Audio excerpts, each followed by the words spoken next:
ہم سری YouTube channel پہ آپ کو خوش آمدید۔ آج ہمارے ساتھ ایم پی اے ہیں، ایم کیو ایم سے ان کا تعلق ہے، ایم کیو ایم پاکستان سے ان کا تعلق ہے۔ محترم صابر قائم خانی صاحب ہیں۔ ہمیں بڑی خوشی ہوئی جب انہوں نے پریس کلب حیدرآباد میں پانی کے مسئلے پہ، جو اس وقت سندھ کا ایک ہارڈ ایشو ہے، اس پہ انہوں نے واضح موقف دیا کہ ایم کیو ایم بھی سندھ کے پانی کو کسی صورت میں یہ نہیں چاہے گی کہ اس کو پانی کو روکا جائے اور سندھو دریا پہ کوئی نیا کینال بنایا جائے۔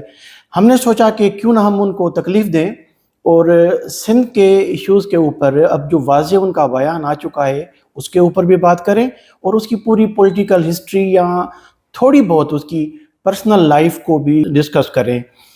صابر قائم خانی صاحب، آپ کا بہت شکریہ کہ آپ نے ہمیں ٹائم دیا ہے۔ ہم آپ کو اپنے چھوٹے سے چینل پہ ویلکم کہتے ہیں۔ پہلے تو آپ ہمیں یہ بتائیے، تھوڑا سا اپنے بچپن کے بارے میں بتائیے۔ بسم اللہ الرحمن الرحیم۔ کیسا بہت شکریہ آپ کا، اور آپ نے کثر نفسی سے کام لیا۔ آپ کا چینل کوئی بھی وہ چیز، وہ میڈیا، وہ میڈیم کہ جس سے ہم اپنی بات کس تک پہنچا سکیں، وہ چھوٹا نہیں ہوتا۔ میں چاہے آپ سے بات کر رہا ہوں، چاہے الفاظ کی ادائیگی ہو، چاہے زبان کی ادائیگی ہو، چاہے اس کیمرے کے ذریعے ہم لوگوں تک اپنی بات پہنچائیں، یقیناً آپ کا چینل بھی ایک بڑا ایک چینل ہے جس کے ذریعے ہماری بات کچھ لوگوں تک پہنچے گی۔ اور میں وہ ایک روایتی بات ضرور کہوں گا کہ شاید کہ تیرے دل میں اتر جائے میری بات والی ہوگی کیفیت۔ تو انشاءاللہ جب آج ہم گفتگو کریں گے تو ہماری کوشش ہوگی کہ ہماری گفتگو جو لوگ سنیں تو ان کے دل میں بھی وہ اثر کرے۔ اگر ہمارے الفاظ میں سچائی ہوگی اور ہم حق کی بات کر رہے ہوں گے تو مجھے اتنا یقین ہے کہ ہم ضرور دل پہ لوگوں کے اثر ڈالیں گے۔ دیکھیں، میں ظاہر سندھ میں پیدا ہوا۔ میرے والدین نے ہجرت کی تھی پاکستان کے لیے، راجستھان سے ہجرت کی، وہاں سے آئے مختلف علاقوں سے ہوتے ہوئے، حیدرآباد کو اپنا مسکن بنایا۔ پھر اس زمانے میں آپ کو پتہ ہے کہ جو مہاجرین آ رہے تھے وہ مختلف جگہوں پر جہاں کاروبار، جہاں ان کے مزاج کے لوگ تھے، تو اسی طرح ہم نے سندھ کے مختلف شہروں سے ہوتے ہوئے جو زیادہ عرصے پڑاؤ ڈالا وہ بدین میں ڈالا، بدین ضلع، جہاں میری پیدائش ویسے تو ٹنڈولایار کی ہے، لیکن میرے جو ابتدائی تعلیم ہے، بچپن ہے، لڑکپن ہے اور جوانی بھی جو ہے کالج ایجوکیشن تک میں نے بدین سے ہی حاصل کی۔ بدین میں رہے، وہاں پڑھے، اسکول لائف، کالج لائف وہاں گزاری۔ تو وہ سب یادیں، ظاہر ہے ہمارا صوبہ ہے، ہماری دھرتی ہے، اور یہ کسی کی میراث نہیں ہوتی۔ جو اس کو اپنا لے، جو اس میں رہے، وہ اسی کی ہوتی ہے۔ تو آج بھی بدین مجھے اتنا ہی پیارا ہے کہ جتنا حیدرآباد پیارا ہے، اور اس کے لیے ہم ہمیشہ بات بھی کرتے رہتے ہیں۔ تو یہ میرا تھوڑا سا ابتدائی تعارف ہے۔ بڑی اچھی بات کی ہے آپ نے صابر قائم خانی صاحب، کہ آپ نے کہا کہ یہ ہماری دھرتی ہے، اس نے ہمیں پالا ہے۔ تو سندھ دھرتی کا ایک یہ بھی ترہ امتیاز ہے کہ جس نے اس کو اپنایا تو انہوں نے ماں بن کے اس کو اپنے بیٹوں کی طرح پالا ہے۔ اچھا، اب آتے ہیں آپ کے سیاسی سفر کی طرف۔ صحیح۔ سیاسی سفر آپ کا کب سے اور کیسے شروع ہوا؟ یہ دیکھیں، جیسے آپ کو معلوم ہے کہ یہ ساری جو ہمارا علاقہ تھا لاڑ سندھ، یہ مختلف سیاسی سرگرمیوں کا بڑا وہ رہا ہے، اور بڑے لوگ یہاں پیدا ہوئے جنہوں نے سندھ کی سیاست پہ گہرے اثرات ڈالے۔ تو ہم نے بھی شروع میں جب یہ تحریک چلی تو بہت چھوٹی عمر میں مجھے دھندلا سا خاکہ ہے پی این اے تحریک کا، جو حالانکہ بھٹو صاحب کو بڑا زور تھا بدین میں، لیکن اس کے باوجود جو ہے پی این اے کی تحریک نے بھی بدین میں اتنا ہی زور مارا۔ انہوں نے نظامانی تھے، حالے پوٹو تھے، بدین کے مقامی لوگ تھے، سومرا تھے، انہوں نے بڑا حصہ لیا اس تحریک میں۔ اور کوئی ہڑتال حیدرآباد، کراچی میں ہوتی تھی تو کوئی ایک جلسہ جلوس بدین میں بھی اس کا ہوتا تھا۔ تو وہ ابتدائی ذہن میں چیزیں ہیں، لیکن کسی میں شامل نہیں تھا۔ 83 موومنٹ جب شروع ہوئی بحالی جمہوریت کی، MRD کی، تو بدین مرکز تھا، اور بدین مرکز ہونے کی وجہ سے وہاں کے لوگوں نے بڑی بھرپور جدوجہد کی بھٹو صاحب کے اس میں بھی کہ ہم اس وقت نہیں نکل سکے اور اب ہمیں موقع ملا ہے، تو بڑا انہوں نے ساتھ دیا۔ تو ہمارے ابتدائی دوست تھے ہمارے اسکول لائف کے جو اس میں حصہ لیتے تھے، کیونکہ وہ تحریک بجائے بڑوں سے شروع ہونے کے بچوں سے اور نوجوانوں نے شروع ہوئی تھی، اور بڑے لوگوں نے قربانیاں دیں، جو وہ وڈیرے، وہ بڑے لوگ جو بھٹو صاحب کے ساتھ دم بھرتے تھے وہ سب تو غائب تھے۔ ایک عام آدمی نے وہ تحریک شروع کی، تو ان لوگوں سے رابطہ تھا، چیزیں تھیں۔ तो यूँ कहेंगे इब्तदाई तौर पे तो मैं जो थोड़ा बहुत मुतासिर पीपल्स पार्टी की चीज़ों से भी था, भुट्टो साहब की शख्सियत से भी था, लेकिन जब थोड़ा शऊर आने लगा, चीज़ें पढ़ी और डीप में गए, तो अंदाज़ा हुआ कि नहीं हमें मतलब कुछ और फिर आपको पता है कि हमें बावजूद हर चीज़ अपनाने के एक हमारे सिंध में कुछ फॉल्ट लाइंस हैं जिनको हमें तस्लीम करना पड़ेगा और उनको तस्लीम करके ही हम उसमें बेहतरी ला सकते हैं। तो उन फॉल्ट लाइंस की वजह से थोड़ा जहन चेंज हुआ कि नहीं यार ये तो हमारे साथ ज़्यादती हो रही है, जो हम हर चीज़ में यहाँ पर हैं, हमारा रस्म व रवाज रहन सहन भी तकरीबन यहाँ के लोगों जैसा है, बोली भी जैसी बोलते हैं, लेकिन फिर क्यों हमारे साथ डबल स्टैंडर्ड्स हैं।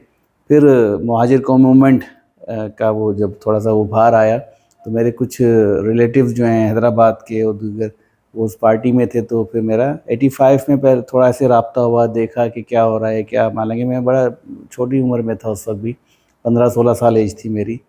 लेकिन फिर जैसे ही 86 हुआ तो फिर हमने बाकायदा अपनी ये सरगर्मी महाजिर मूवमेंट के ज़ेरे उससे शुरू की। बदीन में पहला यूनिट लाना, फिर डिस्ट्रिक्ट बदीन में तमाम सरगर्मियाँ शुरू करना, ठट्ठा में अपनी सरगर्मियाँ शुरू करना, वहाँ के लोगों को जोड़ना, ये सब काम हमने उस उम्र में किए। तो सियासत में आना सिर्फ एक वो होता है ना कि कोई मकसद कोई वो नहीं था, बस एक चीज़ देखी यार अच्छा ठीक है ज़्यादती हो रही है, ये पार्टी हमारे लिए आवाज़ उठा रही है, हम इसमें शामिल हो जाएँ। फिर ज़ाहिर जब शामिल हो जाएँ तो आदमी आगे बढ़ता जाता है अपने काम से, अपने मेहनत से। तो ये सारा सिलसिला है। अच्छा, ये नाज़रीन मैं आपको बात बता दूं कि साबिर साहब ख़ुद बता रहे हैं कि बदीन में उनका जो ताल्लुक़ रहा है वो राजस्थान से माइग्रेट करके वो सिंध में आए। तो सिंधी बिल्कुल साफ़, जिस तरह से पुराने सिंधी बात करते हैं इस तरह से नए सिंधी या हमारे उर्दू स्पीकिंग भाई जो शहरों में रहते हैं, ख़ास तौर पे कराची में, तो शायद वो उस तरह से साफ़ सिंधी ना बोल सकें, लेकिन साबिर साहब बिल्कुल साफ़ सिंधी बोल सकते हैं। तो एक दो क्वेश्चन अगर मैं आपसे सिंधी में कर लूँ साबिर साहब? बड़े शौक़, मुझे बोलने में भी आसानी रहेगी। अच्छा, कि तव्हां वियो ॿ ॾींहं पहिरीं प्रेस क्लब हैदराबाद में, ऐं तव्हां जो बयानु आयो त हिन वक़्तु जेको सिंधु दरिया जो पाणी जेको उन ते नवां केनाल 6 ठहनि पिया, उन जे लाइ तव्हां चयो त असां उन ते भरपूर एहतिजाज करियूं था ऐं असां नथा चाहियूं त छो त ज़ाहिर आहे हिते नओं सिंधी हुजे या पुराणो सिंधी हुजे, वसीला त सभिनी जा गॾियल आहिनि। घटि वधाई जो हिकिड़ो पोइ अलॻि नुक़्ते नज़र आहे, पर जेकॾहिं पाणी सिंधु दरिया में हूंदो त उहो हैदराबाद खे मिलंदो, उहो कराची खे मिलंदो, उहो टंडवाला यार जो जेको तव्हांजो दोस्त या माइट ज़मींदार हूंदो, भले उहो काइम खानी हुजे, राजपूत हुजे, खानज़ादो हुजे, उनखे मिलंदो। अहिड़ी तरह निज़ामाणी हुजे, आले पटो हुजे, उनखे मिलंदो। मीरपुर ख़ासि, शहीद बेनज़ीर आबाद, उन सभिनी खे मिलंदो। तव्हांजो ही बिल्कुलु हिकिड़ो फितरी जेको डिमांड हुई ऐं उन ई असांखे यकीन कयो त ॾाढो हिमथायो ऐं असां चाहियो त तव्हां खां इंटरव्यू कयो। त इन जे बारे में तव्हां जेको थिए पियो हिन वक़्तु सिंधु दरिया ते जेको पाणी जो राताउ लॻे थो, छो त साबिर साहब पाणी आहे कोन। ॾिसो, इंडस रिवर सिस्टम जेको इर्सा आहे उन में हिकिड़ो तय थियल आहे त पाणी जी जेका एक्चुअल सिंधु दरिया जी उहा पोज़ीशन केतिरी आहे।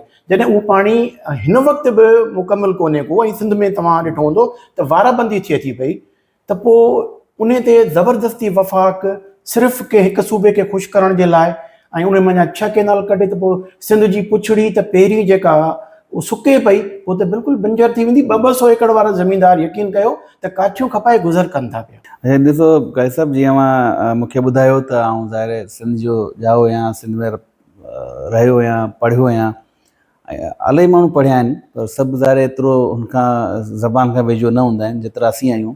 हिकिड़ो त मुंहिंजे वालिद साहब जो हुनखे क्रेडिट वञे थो, जे असांखे शुरू खां इहा ॻाल्हि ॿुधाई ऐं असांजे ज़हन में विहारई त भई अव्हां जिते रहो था ऐं जिते पढ़ो पिया, तव्हां ते लाज़िम आहे त उते ई ॿोली अव्हांखे सुठे नमूने अचणु खपे। ऐं हिन लाइ बावजूदि असांखे सहूलियतूं बि हुयूं ऐं असांखे मौक़े बि हुआ त असीं असां बदीन में हिकिड़ो एयरफोर्स जो स्कूल बि हो, पर बाबा असांखे पहिरीं प्राइमरी, असां टे भाइर वॾा हुआसीं, 2 नंढा आहिनि, त हुननि खे पहिरीं प्राइमरी सिंधी में कराई, पोइ एयरफोर्स जे स्कूल मोकिलियईं त भई हाणे भले अव्हां ॿी तालीम हासिलु करियो। ऐं मूंखे उहो आहे फ़ख़्रु हासिलु त सिंधी में जंहिं मंज़ूम तर्जुमो कयो क़ुर पाक जो मौलवी अहमद मल्हा साहब, त आउं मुंहिंजनि सां मुलाक़ात बि रही आहे, तमामु नंढो होसि, ऐं ख़ाकोन जी मुलाक़ात जो बि आहे, ऐं असांजे लाड़ जो तमामु वॾो माण्हू मौलवी अहमद मल्हा साहब आहे। ऐं मूंखे इहो बि फ़ख़्रु हुयो त मूं मौलाना ताज मोहम्मद अमरोटी साहब जो जेको कलाम पाक जो तर्जुमो मूं ॾिठो ऐं पोइ हुते मूं कुझु उनखे पढ़ियो बि खाने काबा में, उहो अॼु बि मुस्तनद आहे। त मौलाना ताजमहल साहिबु मतिलबु कलाम कंहिं बि ज़बान खां पहिरीं सिंधी ज़बान में कलाम पाक जो तर्जुमो थियो ऐं हुनमें मौलाना ताज मोहम्मद अमरोट शरीफ़ वारे, उहो बि सिंध जो हिकिड़ो आलिम बुज़ुर्ग हो, हुन कयो हो। ॿियो वरी उर्दू में त पोइ 52 अल्फ़ाबेट्स आहिनि, हरूफ़ तहजी आहिनि, सिंधी में 54 आहिनि।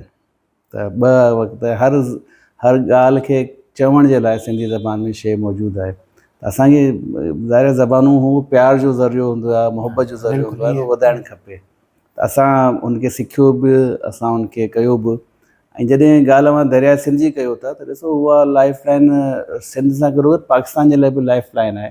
पाकिस्तान जो सभिनी खां वॾो दरिया, हाणे हू सियासी फ़ैसिला हुआ, वक़्त जा फ़ैसिला हुआ या ज़रूरतनि जा फ़ैसिला हुआ, त असां पंहिंजा 2 दरिया इंडिया खे ॾेई छॾियासीं ऐं हिन उमेद ते ॾेई छॾियासीं त असांखे सिंध जो सॼो पाणी मिलंदो। पर कुझु एनवायरमेंटल चेंजिस जे करे, कुझु असांजी बर वक़्तु क़दम न खणण जे करे दरिया सिंध जो पाणी जेको आहे बजाए पूरी मिक़दार में असांखे मिलण जो ऐं जेको हुनखे आबादी थियण जो, उहो असांखे घटि थियणु लॻो। हुनजी तक़सीम पाकिस्तान में वधणु लॻी। असीं त चऊं था भई अवां जॾहिं 2 दरिया इंडिया खे ॾिना त अवां हुन वक़्तु छो फ़ैसिलो कोन कयो त असांखे पाणी जी तक़सीम में जेको नुक़सानु सिंध खे थींदो हुनखे असीं कीअं पूरो कंदासीं। अवां इहो कीअं सोचे वरितो त भई असां 2 दरिया ॾेई था छॾियूं त हुन दरियानि ते आबाद जेका इलाइक़ा आहिनि, मूं इलाइक़ा बि ॾिठा आहिनि दरियाए सतलज ऐं ब्यास वारा, जेके हाणे बंजर थींदा वञनि, जिते हाणे आबादी घटि थींदी वञे, जिते वाटर टेबल जेको आहे अंडरग्राउंड वाटर टेबल आहे डीप पियो वञे। त इहे पॉलिसीज़ उन्हनि वक़्त जे हुक्मरान जूं, जंहिंमें न आवाम जेके नुमाइंदे जी मंज़ूरी शामिलु हुई, न आवाम पाण शामिलु हो, न वरी को हुनजे लाइ का आउं सम्झां थो का अहिड़ी तयारी कई हुई हूंदी, बसि हिकिड़ो सोच आई हुनखे ॾेई छॾियो। हाणे हुनजो सॼो नुक़सानु असांखे सिंध खे थिए पियो, सिंध में रहण वारनि खे थिए पियो। हिन में का तफ़रीक़ ई कोन्हे, छो ॾिसो ज़मीनूं 100% सिंधी ॻाल्हाईंदड़ वारनि वटि कोन्हे। हिते मुक़ामी ज़मीनदारनि सां गॾु अहिड़ा ज़मीनदार बि आहिनि जेके पंजाब मां आया, जंहिंखे असीं सेटलर्स चवंदा आहियूं। बिल्कुलु वॾो हिकिड़ो हिसो हुननि वटि आहे, लाड़ में वॾो हिसो आहे जॾहिं बेपुर ख़ास में, जी बिल्कुलु गडो उमरकोट, बिल्कुलु। अच्छा, उहो हुनजो ज़ाहिर तालुक़ अबाणो तालुक़ त पंजाब सां आहे जी, पर हाणे असांजा सिंध जा रहण वारा आहिनि ऐं असीं सम्झो उन्हनि खे बि असां सां गॾु एतिरी आवाज़ु उथारणु खपे जेतिरो को सिंधी ॻाल्हाईंदड़ क़दीमी सिंधी पंहिंजे पाण खे चयो थो, या असां जेके वेठा आहियूं शहरनि में महाजिर जंहिंखे चयो आहे, चाहे उर्दू ॻाल्हाईंदड़ चयो आहे, आहियूं त सिंध रहवासी न, हुननि जी बि ज़मीनूं मौजूदु आहिनि सिंध में, ख़ासि तौर ते राजपूत बिरादरी आहे, क़ाइम ख़ानी आहिनि, ख़ानज़ादा आहिनि, हुननि जो त वॾो अंग रहे अंदरूनी सिंध, ज़मीनदारी कनि था, उहो ज़मीनदारी कनि था। पोइ वॾी में वॾी ॻाल्हि त असांखे जेको पाणी पीअण जो मिले थो उहो दरिया सिंध जी देन आहे, ॿियो त को सोर्स कोन्हे असां वटि त असीं पाणी पी सघूं। त जॾहिं बि दरिया सिंध जी ॻाल्हि थिए थी त ख़ासि तौर ते इहो मौक़िफ़ मुंहिंजो हिन लाइ कोन्हे त आउं को अंदरूनी सिंध रहियो आहियां या मुंहिंजो तालुक़ु अंदरूनी सिंध खां वधीक आहे या मुंहिंजा दोस्त वधीक सिंधी आहिनि त आउं शायदि हिन जे वधीक सेंसिटिव आहियां, न।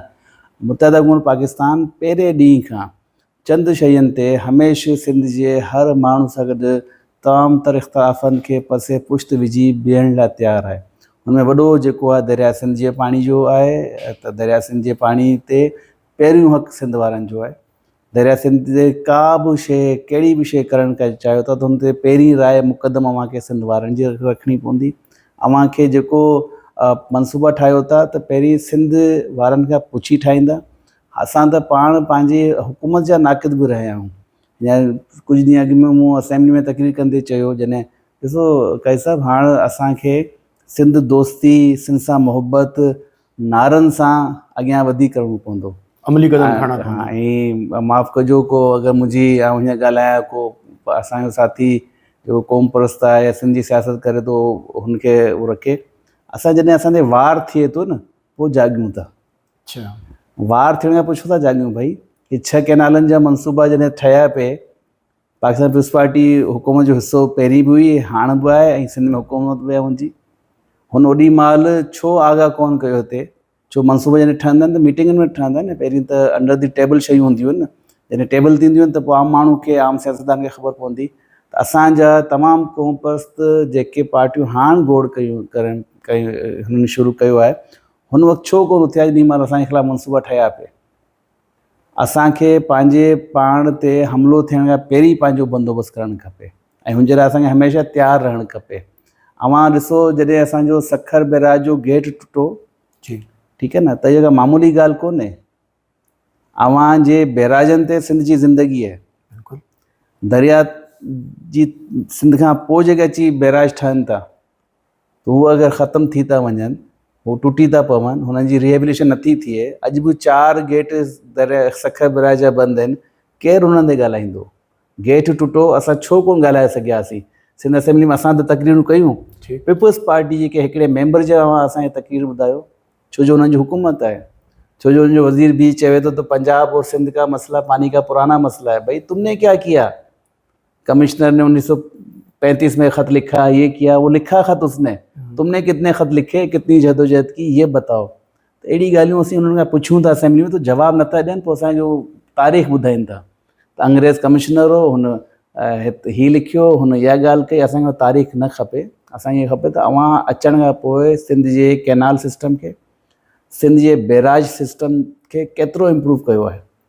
1955 खां पोइ को वॾो अवां बैराज सिस्टम न ठाहे सघिया आहियो।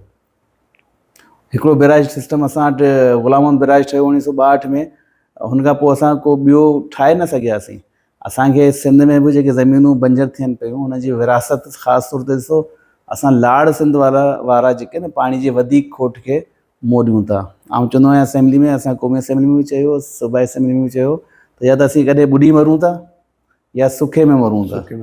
छो जो जॾहिं सैलाब अचनि था त बि RBOD ऐं LBOD जो पाणी सभु असांखे अची ॿोड़े थो, सॼे मुल्क जो पाणी अची, ऐं जॾहिं पाणी नथो अचे त टेल में उणिजे करे असांखे पाणी मिले कोन थो।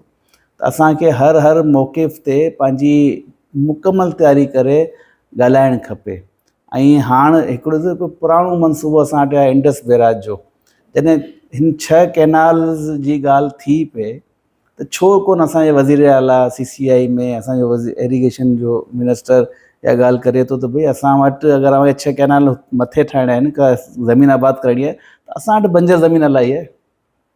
असां वटि इंडस कैनाल जो मनसूबो मौजूदु आहे, जेको सिर्फ़ु हिन लाइ नथो पूरो थिए त जेके असां वटि 4 कैनाल ठहियल आहिनि, असीं हुन लाइ पाणी पूरो कोन थो थिए, असीं इंडस कैनाल कोन था ठाहियूं। उहो इंडस कैनाल ठहिणो आहे हैदराबाद खां अॻियां। ठीकु, जॾहिं हू इंडस बैराज ठहे थो त हुन खां लखें एकड़ ज़मीन लाड़ जी आबाद थिए थी। त असां सिंध खे आबाद करण जो छो मनसूबो न ठाहियूं? हमेशह ॻाल्हि थिए थी थल कैनाल जी, चश्मा झेलम लिंक कैनाल जी, ग्रेटर थल कैनाल जी, इहे जेके 6 कैनाल आहिनि, चोलिस्तान आहे, इहे सभु उहे ज़मीनूं जेके बंजर पयल आहिनि। आउं अॼु बि दावे सां चवां थो, हालांकि आउं ज़रिए माहिर कोन आहियां, नंढो ज़मींदार आहियां, त जेतिरी फर्टाइल लैंड सिंध जे आहे रेगिस्तानी इलाइक़े जी, उहा त चोलिस्तान जी आहे कोन। ऐं ॾिसो बारिश पए थी त सॼो थर मतिलबु हिकिड़ो कंहिं ज़बरदस्त हिकिड़ो सीनरी जो स्विट्ज़रलैंड जो मतिलबु मंज़र ॾिए थो। हर हंधि मां ॾिसंदा गाह, अहिड़ो ज़बरदस्त हुनजो गाह, हिनजो कलर, ऐं वण ॿूटा, जड़ी ॿूटियूं, मतिलबु हर शइ पैदा थिए थी। त असां हुनखे पाणी ॾियूं त छा थर आबाद कोन थो थी सघे? असांजे काछे जो इलाइक़ो आबाद कोन थो थी सघे? अछोड़ थर आबाद कोन थो थी सघे? सभु आबाद करे सघूं था। पर असां छा आहे, असांजा हुकुमरान मनसूबा ठाहे कोन था सघनि, असांजा हुकुमरान हुकुमरानी करणु चाहिनि था। आउं त चवंदो हिकिड़ी वबा आहे सिंध ते जेका विस्फाट जी सूरत में अची वई आहे, जेका हाणे 20 साल थी वेंदा हुन हुकूमत कंदे। 20 सालनि में सिंध खे छा ॾिनऊं, छा सिंध जे लाइ कयूं, ॿियो कुझु बि न ॾियनि। पंहिंजो तर्ज़ हुकुमरानी त तब्दील करे छॾनि, उहो ई कोन करे सघिया आहिनि। त मुतहदा उमर पाकिस्तान जो हिकिड़ो बिल्कुलु साफ़ ऐं चिटो मौक़िफ़ आहे, हिन में का कॾहिं डबलिंग कोन थी। जॾहिं थल कैनाल जा मनसूबा आया तॾहिं मुतहदा उमर पाकिस्तान हुन वक़्तु GS महाज़ खां गॾु बशीर ख़ान कुरैशी सां गॾु जेको आहे कमू शहीद ते धरना बि ॾिना, जेका सिंध ऐं पंजाब जो बॉर्डर आहे, ऐं असां हुनमें कामयाबु थियासीं। JC कैनाल, चश्मा झेलम लिंक कैनाल जो जॾहिं मनसूबो आयो त हुन वक़्तु सियासी सरगर्मियुनि जो मर्कज़ हूंदो रीगल चौक। रीगल चौक मां प्रेस क्लब ताईं रैलियूं हूंदियूं, हाणे त थोरो बदिलजी वियो आहे, प्रेस क्लब ते माण्हू जमे थियनि था। पहिरीं रीगल चौक ते हर मुज़ाहिरो, सियासी मुज़ाहिरो रीगल चौक ते थींदो, ऐं रीगल चौक तां प्रेस क्लब ताईं ईंदा हुआ। त हुन रीगल चौक ते असांजी जेके हुन वक़्तु जी सेनेटर्स हुयूं, MNAs ख़वातीन MNA ऐं सेनेटर्स न सिर्फ़ु डंडा ऐं लथियूं खाधियूं बल्कि आफ्ताब शेख भाई ऐं नसरीन जलील बाजी गिरफ़्तार बि थिया आहिनि सेनेटर हूंदे बि। त इहे कुर्बानियूं असां कंहिं ॿिए जे लाइ न, पंहिंजी धरती जे लाइ, पंहिंजे वतन जे लाइ, पंहिंजे सूबे जे लाइ ॾिनियूंसीं ऐं हिन लाइ बि ॾिनियूंसीं त असांजो इहो सम्झूं था त अगरि पाकिस्तान खे मज़बूत करिणो आहे त हिकु तमामु मतिलबु मामूली ॻाल्हि आहे त पाकिस्तान खे मज़बूत करणु चाहियो था। असीं 4 भाउर आहियूं, घर में बि अगरि कंहिं भाउ सां ज़्यादती थिए थी, घर में बि कंहिं भाउ जो हक़ु दबायो वञे थो त उहो भाउ नाराज़ रहे थो ऐं हुनखे हक़ु मिली थो वञे त उहो सही थो रहे। तव्हां 4 भाउर आहियूं, उन्हनि खे अवां बराबरि जो जेको उन्हनि जो हक़ु आहे, जेको उन्हनि जो ठहे थो उहो ॾियो। हुननि जे हक़नि ते धाड़ा न हणो, जिन्हनि ते कुदरती वसीलनि ते हुननि जो हिकिड़ो तस्लीम शुदा हक़ु आहे, इहो असांखे मञाइणो कोन थो पवे, हीउ पहिरीं खां मञियल हक़ु आहे त जेके टेल जा आबादगार आहिनि, टेल जा जेके रहण वारा आहिनि, दरिया ते कैनालनि ते, हुननि जो पहिरियों हक़ु आहे, हुन खां पोइ मथे वारनि जो आहे। त असीं हुनखे तस्लीम करियूं त पाकिस्तान में जेको बि मंसूर सिंध ते ठहे, दरिया सिंध ते ठहे, उहो असां खां मुशावरत करे ऐं असांजी राय खे मुक़दम रखंदे, ईअं न थिए त मथे जॾहिं थिए को मतिलबु मीटिंग थिए उसमें असांजो ज़ाहिर आवाज़ या राय हिकिड़ो ई माण्हू जो हूंदो, 2 वोट ॿिए पासे हूंदा, पर राय मुक़दम सिंधी हुजे, पोइ असीं कामयाबु थी सघूं था ऐं पाकिस्तान जा मसइला हल थी सघनि था। बिल्कुलु साबिर साहिबु तव्हां ठीकु चयो। जॾहिं इरिगेशन सिस्टम ज़ाहिर असां वटि अंग्रेज़ जे ज़माने में आयो हुयो त अंग्रेज़ जो हिकिड़ो वाहिद उसूल इहो हुयो त टेल न सुके, चाहे वाटर कोर्स हुजे, चाहे नंढी शाख हुजे, चाहे कैनाल हुजे, पर असां वटि हींअर टेल जी तव्हां चओ त सुके थी पई।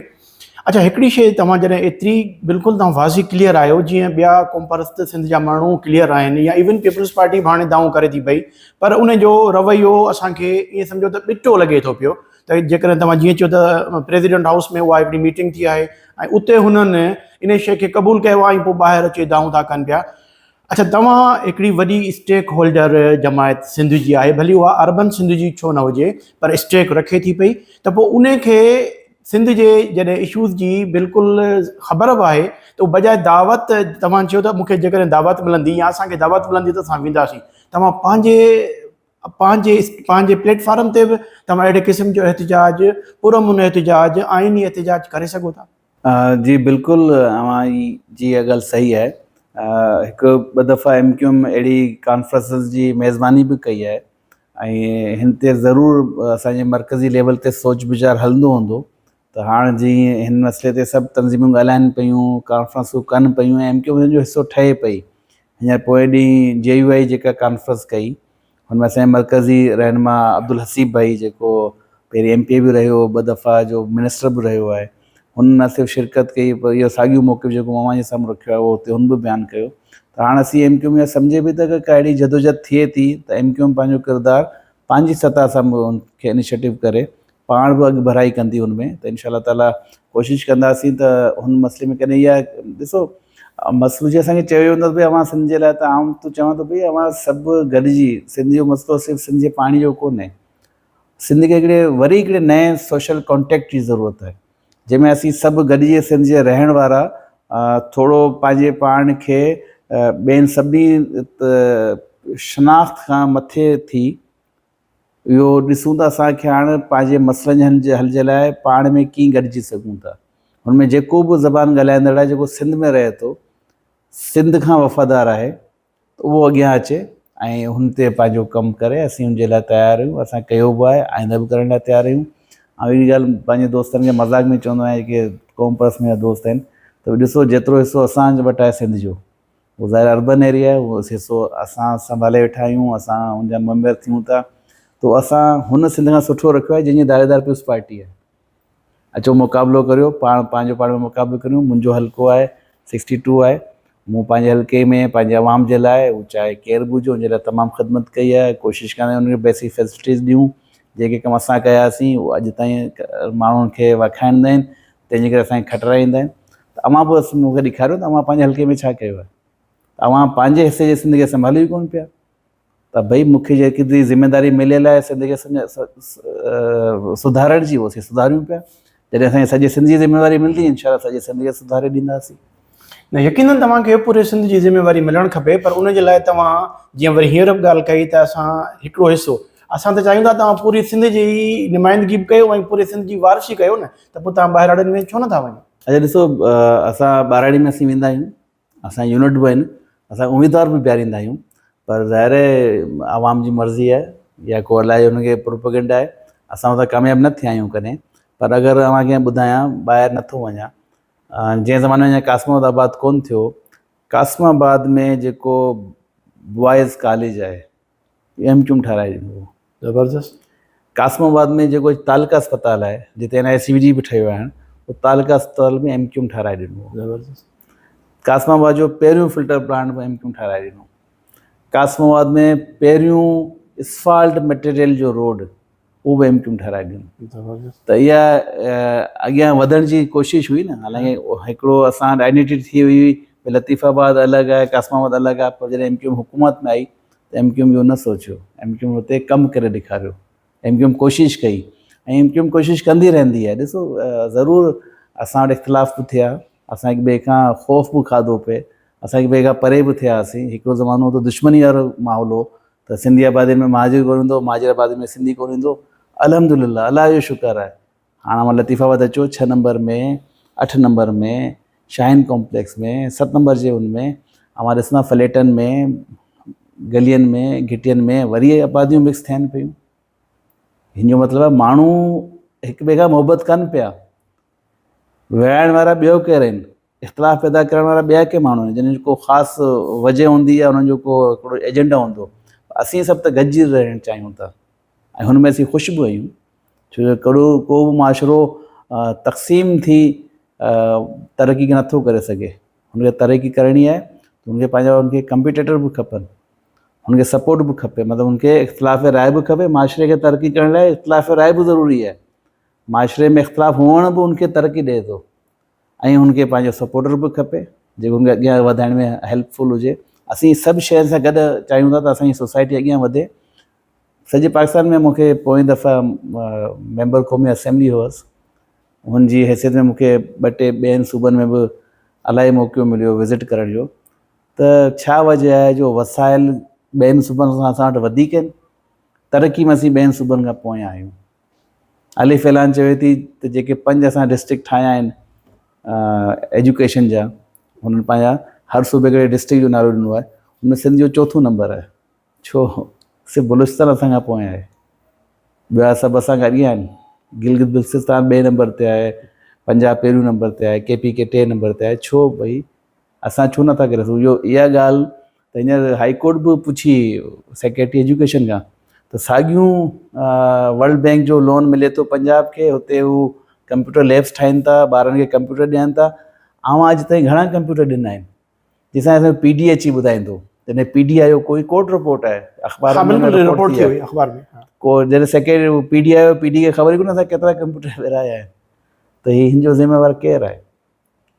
मूं असेंबली में बि असांजे वज़ीर तालीम जे तरफ़ इशारो कंदे मूं चयो भई सिंध जे लाइ ॻाल्हाइणु तमामु सवलो आहे, सिंध जे लाइ मरणु ॾुखियो आहे। अवां सिर्फ़ु ॻाल्हायो था, ॿियो कुझु नथा कयो। त इहो सभु असांखे काई सभु सोचणो आहे ऐं हिन ते अमल करिणो आहे। ज़बरदस्त तव्हां ॻाल्हियूं करे पिया। त साबिर साहिबु, इन में तव्हां बि जेका ॻाल्हि ॿुधाए पिया त असेंबली में बि तव्हां सुवाल उथारिया आहिनि, पोइ उते पीपल्स पार्टी जो रवैयो या तव्हांजो आवाज़ु वफ़ाक़ ताईं पहुचाइणु, छो त हिन वक़्तु MQM वफ़ाक़ सां इतिहाद में आहे, पीपल्स पार्टी सां इतिहाद में न आहे, त पोइ वफ़ाक़ में बि तव्हांजा मुंहिंजे सम्झ 21 MNAs आहिनि। 21 MNAs सूबाई क़ौमी असेंबली में जेकॾहिं सिंध जे जाइज़ वसीलनि ऐं हक़नि जे बारे में ॻाल्हि ॿोल कंदा त ज़रूरु ॿुधो वेंदो। पर इहो ॾिठो वियो आहे त जॾहिं बि दांह थी आहे त MQM तरफ़ां सिर्फ़ु कराची नो डाउट के सिंध जो राजधानी आहे, गादी जो हंधु आहे, कराची बि सिंध आहे, त पूरे सिंध जी दांह छो थी कई वञे MQM तरफ़ां? इहे हिकिड़े क़िस्म जो तव्हांजे मथां हिकिड़ो ईअं सम्झो परसेप्शन में एलिगेशन आहे। फैक्ट कहिड़ा आहे उहो तव्हां ॿुधाईंदो असांखे। ॾिसो, हूं त चयो वेंदो आहे त perception stronger other than reality, ठीकु आहे, पर रियलिटी ईअं कोन्हे। मूं पाण जॾहिं सिंध असेंबली में हिन दफ़े हलफ़ न खयो पिए त मूं सिंधी में हलफ़ कयो। अच्छा, सिर्फ़ु इहो ॿुधाइण वॾी ॻाल्हि आहे, हीअ वॾी ॻाल्हि आहे। साबिर साहिबु सिंधी में हलफ़ खयो आहे, हरू भरू असां एतिराज़ पिया कंदा आहियूं। सो इहा इन खां एप्रिशिएट करे। अच्छा, इहो सिर्फ़ु हुन लाइ ॿुधाइण लाइ त भई अच्छा जिन्हनि अंग्रेज़ी उर्दू में कयो त आउं चवां त हुननि बि ठीकु आहे न, ॿोली मीडियम आहे, ऑप्शन हो, ॿोली हिकिड़ो मीडियम आहे, ज़रियो आहे, हिकिड़ो ऑप्शन हो, भई कहिड़ी बि ॿोली में खणी सघो था। इलाही सिंधी ॻाल्हाईंदड़नि बि इंग्लिश में कयो या उर्दू में कयो, पर MQM मां अपोज़िशन जी तरफ़ां ऐं पीपल्स पार्टी जी बि इलाही मेंबरनि जी तरफ़ां आउं वाहिद सम्झो MQM जो मेंबर हुउसि या उर्दू ॻाल्हाईंदड़ या महाजर हुउसि जंहिं सिंधी ॿोली में हलफ़ खणी इहो हिकिड़ो पंहिंजो रिश्तो ऐं पैगाम ॾिनो त भई असीं हितां जुड़ियल आहियूं, असां हिते वेही जेका ॻाल्हि कंदा हुआसीं इंशाअल्लाह ताला दानिस्ता हुजे ना दानिस्ता हुजे उहा ॻाल्हि हमेशह सिंध जे मुफ़ाद जी कंदासीं, हिन खे हठी करे ई कोन था सघूं। हलफ़ खणण जो मक़सदु बि इहो पैगाम ॾियणो। ॾिसो MQM जॾहिं असां इहा तरमीम थी वई इरसा एक्ट में, हुनमें असां यूनानिमसली हुनखे पास करायो, हालांकि असांखे एतिराज़ु हुओ जॾहिं हुन तरमीम आंदी त असां चयो असांखे अवां हिन में हिसो त वठणु ॾियो, बिल्कुलु असां तरमीम में का शइ विझूं, अवां जेको एडजमेंट मोशन पेश कई आहे हुननि वापसि पे वरिती, आउं उथी बीठसि, मुंहिंजो हीउ थी कोन थो सघे त हू विड्रा कनि, और हू विड्रा कंदा त असीं ॿी एडजमेंट मोशन हिते आणींदासीं, हिन ते मां बहस करायो। छो ओॾी महिल जेको मुंहिंजो मूवर हो, असांजो सीनियर पॉलिटिशियन आहे, असांजो दोस्त बि आहे निसार खोड़ साहब, मुंहिंजो त ओॾी महिल असां पेश कई पे हाणे हिन जो टाइम कोन्हे, हाणे मुंहिंजो न टाइम हींअर ई आहे। जॾहिं मूं ॻाल्हि मां शुरू में कई, असीं जॾहिं हमिलो थी वञे थो, वार थी वञे थो, पोइ जाॻियूं था, धक हणी लॻी हुओ, धक लॻण खां पहिरियों थियो न, धक लॻण खां पहिरीं होशियारु थियो त असांखे ज़रूरु हिन त असां पैगाम ॾिनो, पर असां चयो जॾहिं बि CCI में वज़ीर आला वञे थो त छो न उहो हिते एजेंडा असां सां डिस्कस करे थो, उहो एजेंडा डिस्कस करे असेंबली में, असेंबली मेंबर हुनखे एतमाद ॾेई मोकिलियनि, ज़बरदस्त, हू खणी वञे सभिनी जी असांजी जेका आहे हिमायत, त भई असेंबली जा 165 मेंबर आहिनि, 68 मेंबर आहिनि, टिनि हलफ़ कोन कयो आहे। अच्छा, हा उहो जेके GDA जा आहिनि, मौजूदु आहे, हा 165 वारा GDA जे कोन खयो, हा त हू हुननि जी हिमायत मूंसां गॾु आहे। आउं पीपल्स पार्टी जो आहियां ऐं वज़ीर आला, पार्टी मुंहिंजी पीपल्स पार्टी आहे, वज़ीर आला सिंध जो आहियां, ऐं मूंसां गॾु इहे सभु बीठा आहिनि। त जॾहिं मैसेज खणी वेंदो यकीननि असांजा MNA बि हुते हिन ॻाल्हि खे चवंदा त भई असांजो वज़ीर आला आयो आहे, असां इहो कोन चवंदासीं पीपल्स पार्टी जो वज़ीर आला आयो आहे, पोइ असांखे एतिरो एतमाद त कनि, पीपल्स पार्टी पंहिंजी ॿाहूं तो खोले, पीपल्स पार्टी जेका सियासत करे पई, ॾिसो मूंखे नथो लॻे त केरु हिन ॻाल्हि खे बुरो महसूसु करे।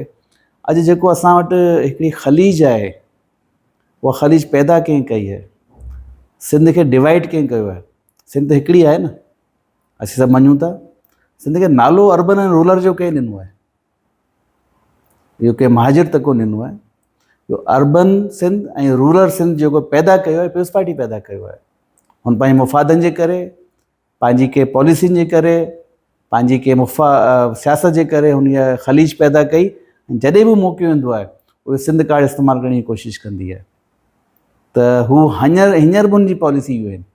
ॾिसो न तमामु नंढी ॻाल्हि आहे, अव्हांजे घर में अव्हांजे आस पड़ोस में ॾिसंदा, शहर वारनि खे सरकारी नौकिरियुनि में हिसो छो नथा ॾियनि, हीअं हिकिड़ी सुठी ॻाल्हि थी, टीचर्स भर्ती कया मेरिट ते, तमामु सुठो थियो, मेरिट ते टीचर भर्ती थिया, पर इहो कहिड़ो मेरिट आहे त जेको कुझु इलाइक़ा आहिनि, कुझु ज़िला आहिनि, हुननि खे 30% वारे खे 35% वारे खे मां नौकिरी ॾियो पिया, हिते लतीफ़ाबाद में 52% वारो बि इंतज़ारु पियो करे, हुनखे नौकिरी कोन पिया ॾियो, चवंदा न तुंहिंजो मेरिट ॿियो बि, असांजो मेरिट ॿियो कीअं थी सघे थो, जॾहिं ट्रांसफ़र पोस्टिंग सॼे सिंध लेवल ते आहे, अपॉइंटमेंट सिंध लेवल ते आहे, पोइ हिननि खे बि त नौकिरी ॾियो न, इहो ख़लीज पैदा कनि था पाण पंहिंजी पॉलिसियुनि खां, आवाम जे ज़हन में जेको दूरी आणनि था, आवाम जे ज़हन में जेको हिकिड़ो सवाल पैदा कनि था, पीपल्स पार्टी जी पॉलिसी पैदा करे थी। असीं हुनजे लाइ विढ़ंदा पियूं, ॻाल्हाईंदा पियूं, असेंबली में असां चयो वज़ीर तालीम खे, तव्हां ईअं करियो जिते सीटूं ख़ालियूं वञनि पियूं, जिते 38 वञे पियो, 37 वञे सीटूं, पोइ बि कैंडिडेट कोन्हे, त हीउ 52 वारो तयारु आहे हुते वञी नौकिरी करण लाइ, छो त मूंखे भले कश्मीर मोकिलियो, नौकिरी त ॾियो, जॾहिं मां कश्मीर मां खणी कराची में नौकिरी ॾियो था, त कॾहिं कराची वारे खे कश्मीर में ॾियो, आहे ज़्यादती, पर ॾियो, असां क़बूल करियूं था। मूं वटि अहिड़ा आया आहिनि गर्ल्स बि बॉइज़ बि, छोकिरियूं बि, नियाणियूं बि ऐं छोकिरा बि, त असांखे बसि नौकिरी मिले, मुंहिंजो नौकिरी लतीफ़ाबाद में ख़तमु थी वई आहे, 52 वारो वटि, जंहिंसां असां जिते वञे पई ख़ाली सीट, हुते मोकिलियोसीं, वञण लाइ तयारु आहियूं। अच्छा, अहिड़े क़िस्म जो वरी एलिगेशन MQM जे मथां बि लॻे थो पियो त कराची जे जेके बि तइलीमी इदारा आहिनि उन्हनि में को कश्मीरी अचे थो, को पंजाब जो असांजो भाउ अचे थो, को KP जो पठान अचे थो, त उन जे लाइ MQM के एतिराज़ु कोन थी करे। पर जॾहिं सिंध जे ॿाहिराड़ी जो शागिर्द यूनिवर्सिटी कराची जे में सरकारी यूनिवर्सिटी में दाख़िला वठणु चाहे थो त पोइ उते MQM एतिराज़ु करे थी। उन जे बारे में तव्हांजो छा चवणु आहे? अच्छा, मूं कॾहिं एतिराज़ु किथे ॾिठो कोन्हे। छो जो न MQM जो हिन में कोई किरदारु आहे, न MQM रोके सघे थी, न MQM हुनखे मने करे सघे थी। इतफ़ाक़ जी ॻाल्हि आहे, मूं कॾहिं बि पार्टी लेवल ते या अख़बारनि में अहिड़ी शइ न ॿुधी आहे।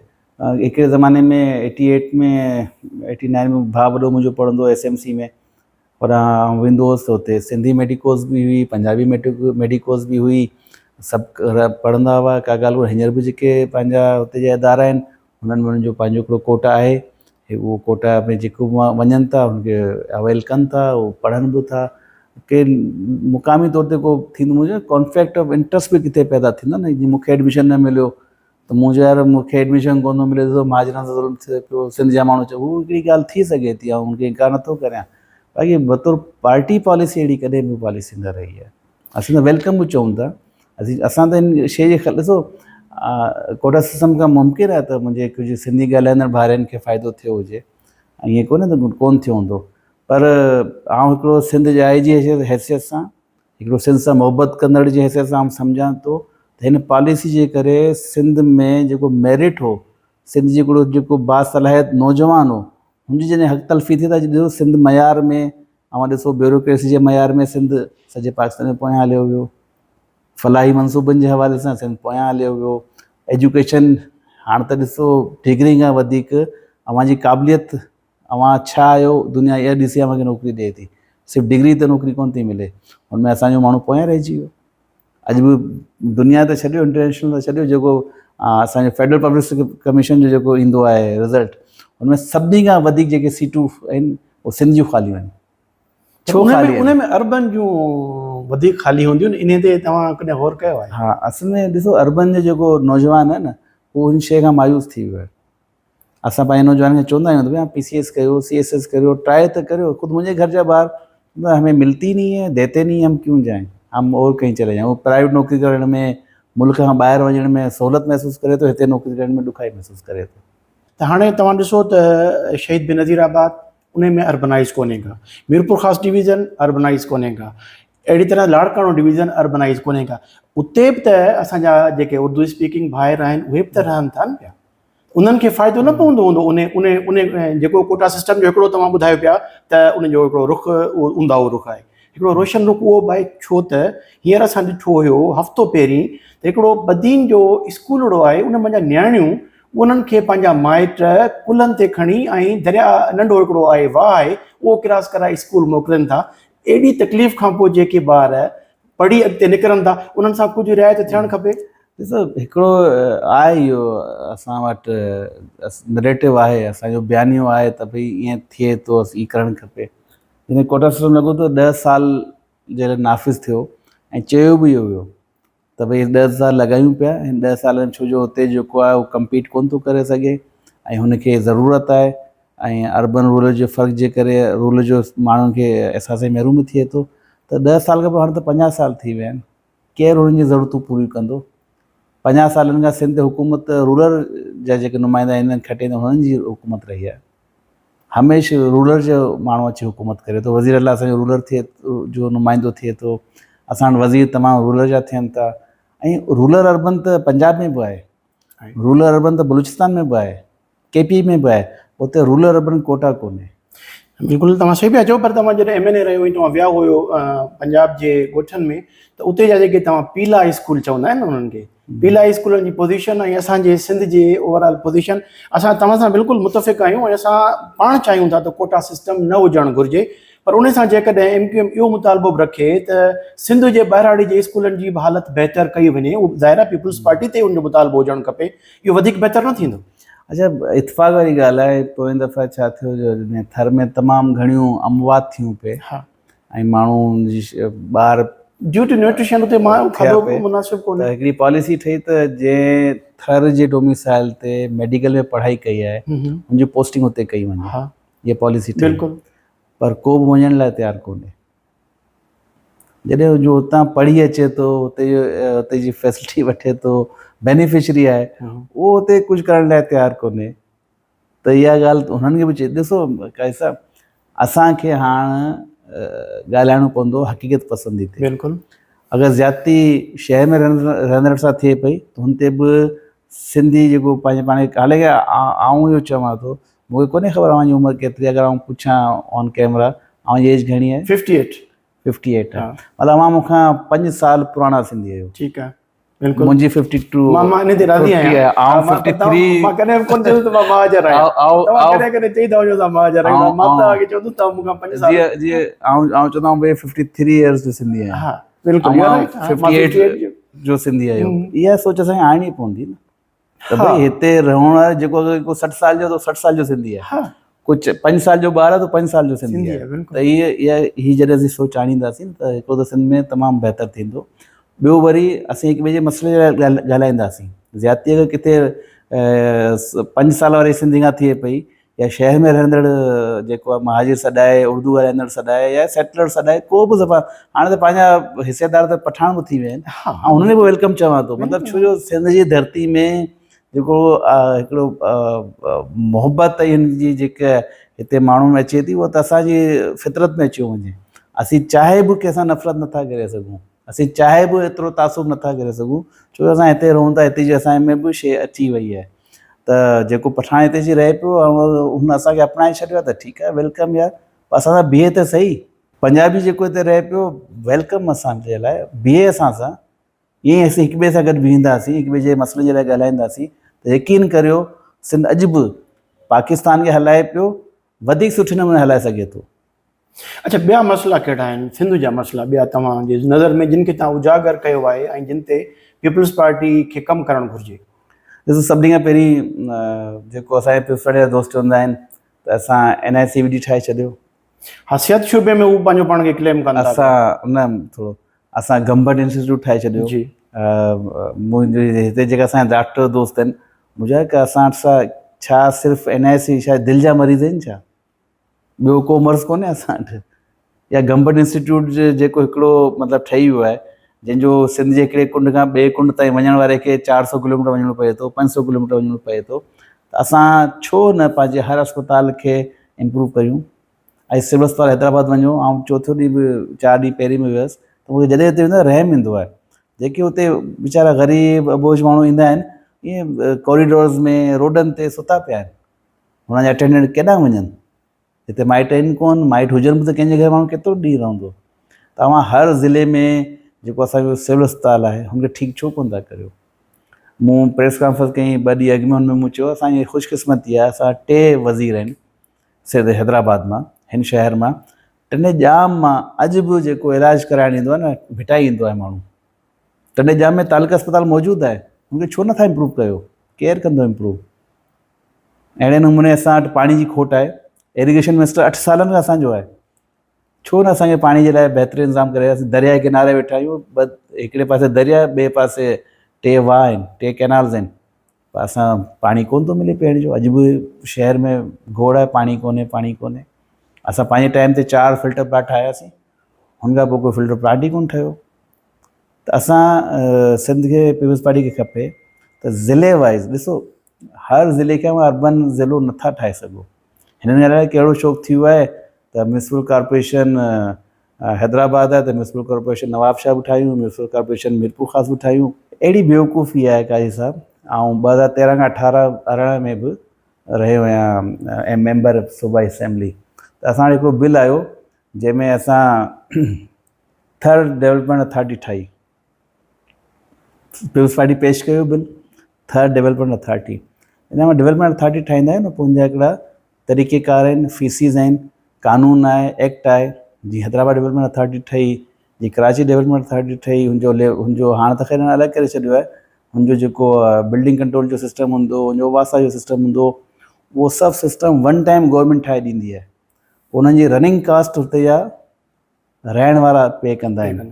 त जॾहिं उहो आयो त ख़बर पई आहे, जॾहिं थर में असीं डेवलपमेंट अथॉरिटी ठाहियूं था, हिन जो मक़सदु आहे थर वारा हाणे घर ठाहींदा त पहिरीं फीस भरींदा, पाणी वेंदो त पहिरीं बिल ॾींदा,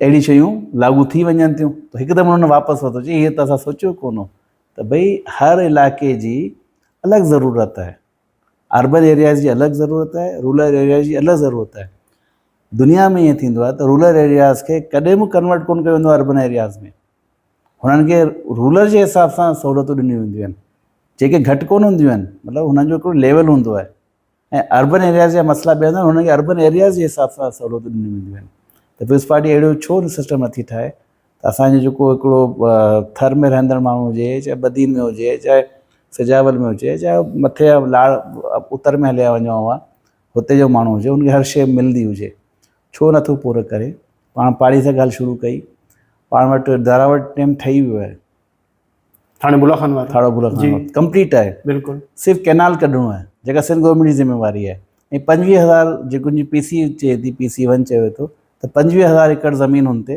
आबाद थींदी केरु आबाद कराईंदो भई आउं त कोन कंदसि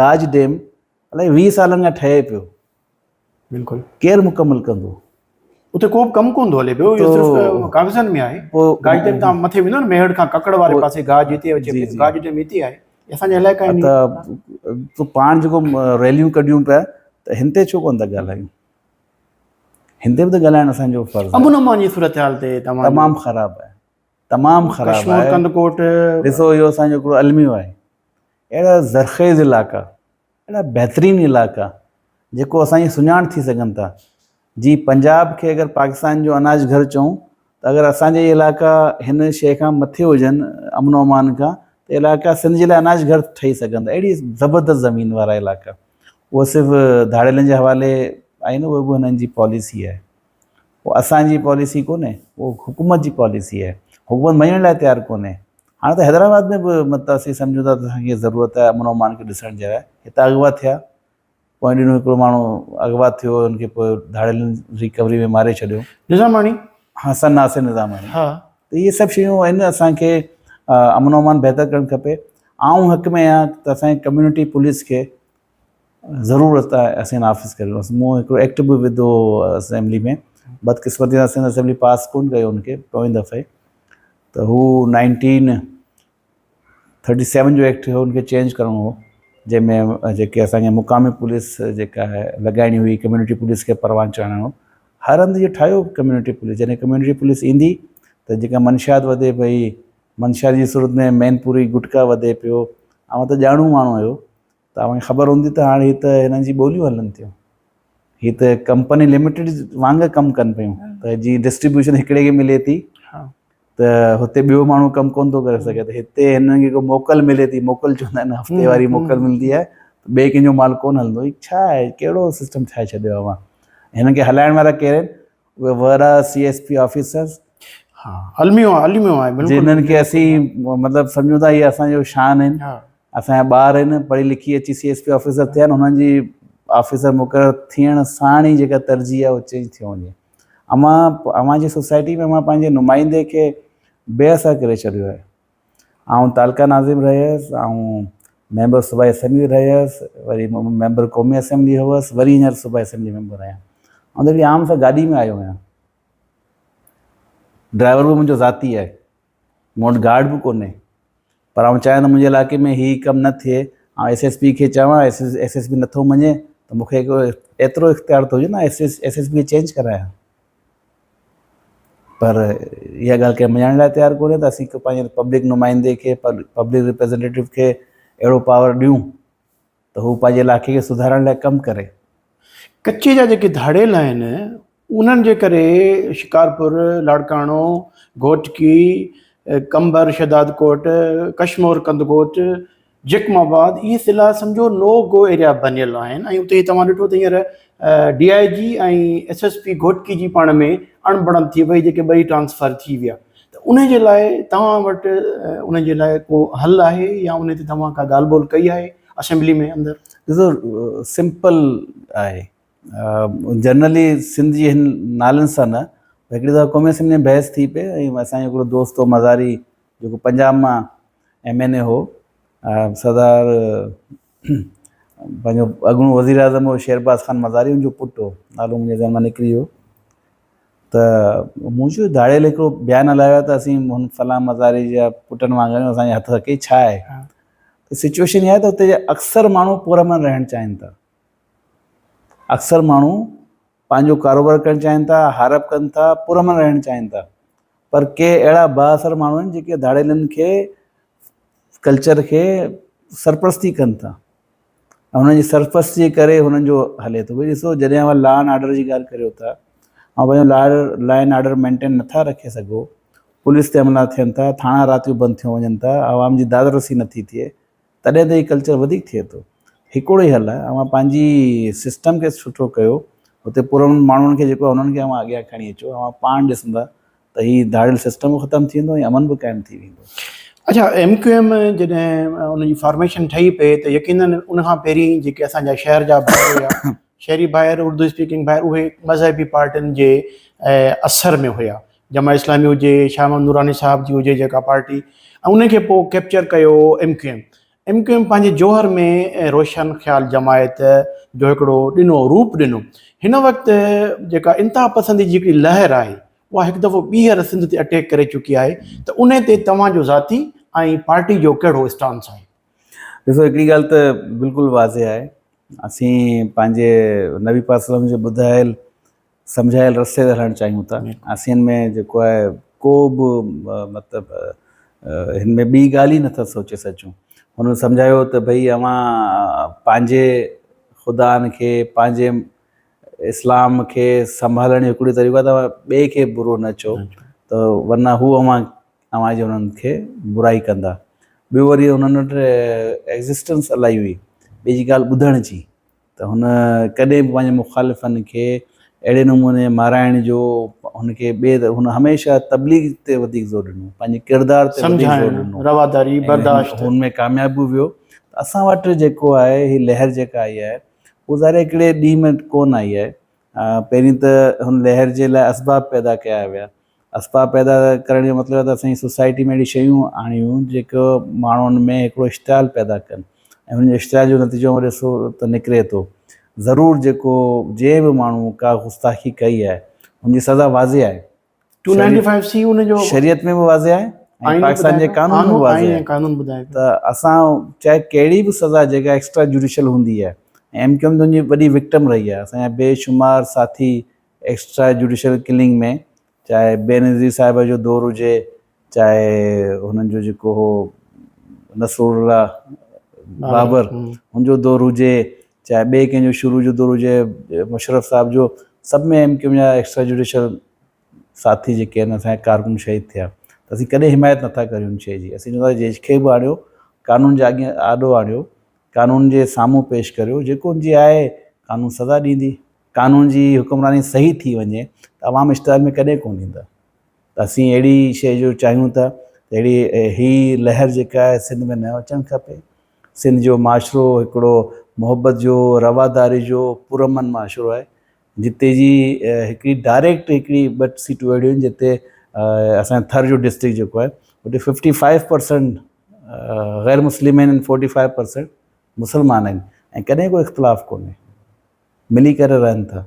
त इहा ई सिंध जी हिकिड़ी सचाई आहे। तव्हां सम्झा थो जेको हींअर माहौल हले पियो, हिन खे रोकण जो वाहिद तरीक़ो, हालांकि जेको आहे सिंध सूफ़ियुनि जी सरज़मीन सॾियो वेंदो आहे न, तो सूफ़ी जो तो पैगाम ही मोहब्बत जो, इस्लाम जो तो पैगाम वो मोहब्बत सा ॾियण जो, असीं उन पैगाम के रखना चाहिए। अच्छा साबिर साहब, एक चीज़ अब थोड़ा सा उर्दू में भी हम कर लेते हैं कि MQM का एक मजबूत तंजीमी ढांचा था, ओवरनाइट MQM तोड़ दी गई, क्या उसके अवामिल थे वो आप भी जानते हैं, मैं भी जानता हूँ, लेकिन हमने ये देखा कि एक MQM लंदन बन गई और एक MQM पाकिस्तान बन गई। उसके बाद आप समझते हैं कि MQM का वो तंजीमी ढांचा एज इट इज़ वो मजबूत है या उसमें कमज़ोरी आई है? अच्छा देखें, ज़ाहिर MQM एक बड़ी तवील जदोजहद के बाद और हज़ारों लोगों की कुर्बानियाँ, अपनी जवानियाँ दे दी। मैं तो खुश नसीब लोगों में से हूँ ना कि जिसको एक शनाख्त मिल गई कि मेंबर असेंबली आदमी बन जाता है तो उससे एक शनाख्त बन जाती है, और मेरी एक शनाख्त बन गई। लेकिन मुझसे ज़्यादा अच्छे लोग, मुझसे ज़्यादा पढ़े लिखे लोग, मुझसे ज़्यादा MQM से वफ़ादार लोग, बेचारों को शनाख्त नहीं मिली। وہ سب کی ہمیں جو ہے نا ہمیں بڑا وہ دکھ اور افسوس ہوتا ہے کہ ایسی سیاسی جدوجہد کرنے والی پارٹی جس کے لوگوں نے قربانیاں دی اپنی پارٹی سے نہیں ہٹے، جیلیں بھگتی، ٹارچر سیلوں میں گئے. آج بھی ہمارے کئی کارکنان ہیں، کبھی آپ ٹائم پروگرام رکھیں ان سے ملواؤں، جو اپاہج ہو گئے، جو معذور ہو گئے، کسی کو چیرا لگا، کسی کو کرنٹ لگا. کتنی فیملیز ہیں کہ جس میں گھروں میں شہیدوں کی فیملیز ہیں. ان سب نے ایک پارٹی کے لیے جدوجہد کی اور قربانیاں دیں. لیکن جب یہ اختلافات ہوئے، پالیسیز کچھ تبدیل ہوئیں، یہ تو ان پالیسیز کا کبھی ایم کیو میں وجود نہیں تھا. ہماری لیڈرشپ نے کب وہ پالیسیاں چینج کی، کب اس کو اڈاپٹ کیا، ہم جیسے کارکنان یا ہم جیسے لوگ جو نیچے لیول پہ اپنے ذمہ داریوں پہ تھے وہ کبھی اس میں آن بورڈ نہیں رہے، کبھی رہ بھی نہیں سکتے تھے.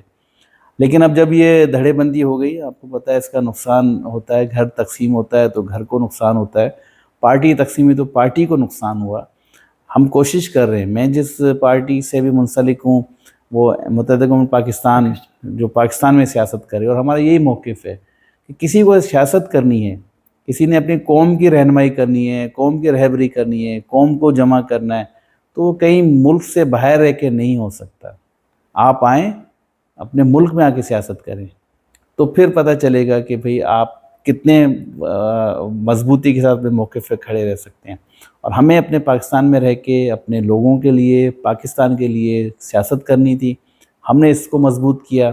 2016 کے بعد اب تک تو یہ ہے کہ ایم کیو اپنی پوزیشن کہیں نہ کہیں برقرار رکھے ہوئے ہے، لیکن ٹوٹ پھوٹ کا نقصان بہت ہوا ہے، تقسیم کا نقصان بہت ہوا ہے. کچھ لوگ الگ خیال رکھتے ہیں، لوگوں کو موقع مل جاتا ہے، مختلف رائے بن جاتی ہیں، کچھ کسی کو اچھا سمجھتے ہیں، کچھ کسی کو برا سمجھتے ہیں. میرا صرف ایک ہی پیغام ہے کہ جو یہاں موجود ہیں، گراؤنڈ پر موجود ہیں، اگر وہ کھڑے ہو کے کام کر رہے ہیں تو ہمیں اس کو مضبوط کرنا چاہیے. اچھا، کارکن ابھی تک بانی ایم کیو، بانی پی ٹی آئی کا آتا ہے تو ہم بھی کہتے ہیں کہ الطاف بھائی کو بانی ایم کیو کہہ دیتے ہیں، کہ ابھی بھی کارکن، خاص طور پہ کراچی کے کارکن، وہ ابھی تک بانی ایم کیو ایم کے اثر میں ہے. اس کو آپ کیسے دیکھیں گے؟ دیکھیں، اس میں تو کوئی شک نہیں کہ لیڈرشپ اور لیگیسی تو ایک ہمارے جو لیڈر کی تھی اور اس کو اب تک لوگوں نے جو ہے وہ کر رہے ہیں. اس کی وجہ بھی ہے، اس کی وجہ ہے کہ جس دعوے پر، جس پروگرام کے تحت، جس اس نعرے کے ساتھ ہم آئے کہ ٹھیک ہے ہم یہاں پارٹی کو بچائیں گے، تو ہمیں پھر یہاں کی اس لوگوں کی بھی ضرورت تھی، سپورٹ کی، گورنمنٹ کی بھی ضرورت تھی کہ جو یہ کہتی کہ بھی ٹھیک ہے ان لوگوں نے ایک بڑی قربانی دی ہے پاکستان کی خاطر، اپنی اس لیڈرشپ سے جس کے لیے وہ جان دینے کے لیے تیار تھے، لیکن جب پاکستان کا نام آیا تو اس سے انہوں نے منہ موڑا ہے. تو ان کو مضبوط کریں. مضبوط کیسے کریں؟ آج بھی شہروں میں مسائل ہیں، آج بھی شہروں میں اگر آپ سروے کرائیں گے بے روزگاری کا جو لیول ہے کسی بھی دوسرے علاقے سے پاکستان کے ادھر زیادہ ہے. آج بھی شہروں میں تعلیم کے میدان میں ہو، روزگار کے میدان میں ہو، امن و امان کے میدان میں ہو، اس میں شہر والوں کی پارٹیسپیشن نہ ہونے کے برابر ہے. مطلب رہنے والے ہیں شہر والے ہیں، لیکن یہاں حکومت کرنے والے کوئی اور ہیں، یہاں امن و امان سنبھالنے والے لوگ کوئی اور ہیں، یہاں اسکولوں میں کالجوں میں پڑھانے والے لوگ کوئی اور ہیں. اس سے ایک ذہنوں میں دوبارہ سے احساس محرومی پیدا ہو رہا ہے، جس کا فائدہ کون اٹھا رہا ہے؟ وہ لوگ جو پاکستان سے باہر بیٹھ کے ان شہروں کی سیاست کر رہے ہیں. وہ ان چیزوں کو ان کو ٹریگر آؤٹ کر رہے ہیں، ان کو دبا رہے ہیں، لوگوں کے سامنے لا رہے ہیں کہ دیکھا فائدہ کیا ہوا، یہ تو آپ کے لیے کچھ بھی نہیں کر سک رہے ہیں، ہمیں آپ کے لیے دوبارہ کچھ کریں گے. تو یہ تو یہاں کے جو لوگ ہیں، یہاں کی اسٹیبلشمنٹ ہے، یہاں کی حکومت ہے، اس کو سوچنا چاہیے. ہم تو اپنی آواز اٹھا رہے ہیں، ہم نے تو اپنے آپ کو سامنے لے آئے، ہم کھڑے ہو گئے، ہم کام کر رہے ہیں. اور ایسا نہیں ہے کہ مطلب کوئی بالکل ہی لوگ ہم سے الگ ہو گئی. جتنا پورا سسٹم چل رہا ہے، ایم کیو نے ابھی حیدرآباد میں جو یوتھ کنونشن کیا باغ مصطفیٰ گراؤنڈ میں، تاریخی یوتھ کنونشن تھا. گورنر سندھ نے نیاز اسٹیڈیم میں جو کمپیوٹر کے لیے پروگرام رکھا، اس میں آپ دیکھیں کہ 1 لاکھ سے زیادہ بچوں نے آ کے 80,000 تو صرف وہ تھے جنہوں نے فارم بھرا ہے. تو یہ سب چیزیں یہ بتا رہی ہیں کہ ایم کیو کے ساتھ لوگ جڑے ہوئے ہیں، لیکن جب مسائل حل نہیں ہوتے تو پھر وہ لوگ دوسری طرف دیکھتے ہیں کہ نہیں، ان کا نریٹیو، ان کا بیانیہ کمزور ہے، ہمیں شاید دوبارہ وہیں سے ریلیف ملے گا. اچھا، آخر میں صابر صاحب، ابھی جو ایکتا کے حوالے سے مختلف پورے سندھ میں پروگرام ہو رہے ہیں، تو ایک پیغام پوری سندھ کے لیے. سندھ کی ثقافت بہت سارے رنگوں پہ، رنگ برنگی سیاست ابھر کے ثقافت جو ہے سامنے آتی ہے. اور اس کے ہم خود دائی ہیں. سندھی ٹوپی اجرک کلچر ڈے جو منایا جاتا ہے ہم خود اس میں شامل ہوتے ہیں, ہم خود اس میں جاتا ہوں, میں خود بھی اس میں موجود ہوتا ہوں. کوئی دعوت دیتا ہے جب بھی, اور کوئی دعوت نہیں دیتا تو پھر اپنے دوستوں کی گیدرنگ رکھ کے ہم اس کو سیلیبریٹ کرتے ہیں. اور ایسی بہت ساری مثالیں, ہر سال کا ہمارا کوئی نہ کوئی, فیس بک تو آج کل ایسی چیز ہے نا آپ سب کی دیکھ سکتے ہیں. اگر آپ دیکھیں گے تو جب سے شروع ہوا ہے 15 سال پہلے یا 16 سال پہلے, ہماری غیر حاضری نہیں ہے اس میں. بلکہ میں تو سندھی ٹوپی پہنتا بھی ہوں کبھی کبھار اپنی کہیں تقریب میں, کہیں نماز میں, کیونکہ اس میں جو سب سے اچھی چیز ہے کسی بھی ٹوپی سے, اللہ نے ہمیں توفیق دی ہے اپنے اس کے ہم بارگاہ میں حاضر ہوتے ہیں تو جو اس کی محراب بنی ہوئی ہے, کوئی بھی آپ ٹوپی پہنیں گے تو جب آپ سجدے میں جاتے ہیں تو آپ کو ٹوپی تھوڑی پیچھے کرنی پڑتی ہے, لیکن سندھی ٹوپی آپ جس طرح پہنی ہوئی اسی طرح آپ سجدہ کر سکتے ہیں. اس میں جو محراب بنی ہوئی ہے وہ سجدے میں رکاوٹ نہیں ہے. آپ کا بہت شکریہ, آپ نے ہمیں ٹائم دیا اور مفصل انٹرویو دیا. بہت ساری چیزیں آپ سے ہم نے ڈسکس بھی کی ہیں. ہو سکتا ہے کہ اس میں کچھ سوالات ایسے ہیں جو آپ کو ناگوار گزرے ہوں, لیکن ناظرین کے لیے کرنا تھا. تو ناظرین, یہ ہمارے ساتھ تھے, MNA بھی رہ چکے ہیں, 2 مرتبہ MPA بھی رہ چکے ہیں, اور تہلکہ کے ناظم بھی رہ چکے ہیں, محترم صابر قائم خانی صاحب. ان کے ساتھ ہم نے سندھی میں بھی انٹرویو کیا اور اردو میں بھی انٹرویو کیا. تو جو سوالات تھے ہمارے, ان کا انہوں نے بھرپور نمونے سے اس کا جواب دیا ہے. اور سندھ میں اور جو اوریجنل یا جو پرانی اور نئے سندھی کے بیچ میں جو برج بنانے کی کوشش وہ کر رہے ہیں, تو ہم اس کو بھی سپورٹ کرتے ہیں. اور جو سندھ کے مسائل کے ساتھ وہ جڑے ہوئے ہیں, تو ہم یہ چاہیں گے اگر یہ جڑے رہیں گے تو کل ہو سکتا ہے کہ گورنر کوئی سندھی اسپیکنگ ہو اور وزیر اعلیٰ کوئی اردو اسپیکنگ ہو, تو یہ خوبصورتی ہوگی سندھ کی. آپ کو ہمارا پروگرام کیسا لگا اس کی ہمیں فیڈ بیک ضرور دیجیے گا. اچھا لگا ہو تو شیئر بھی کیجیے گا اور ہمارے چینل کو سبسکرائب کیجیے گا. آپ کا بہت شکریہ. اللہ حافظ.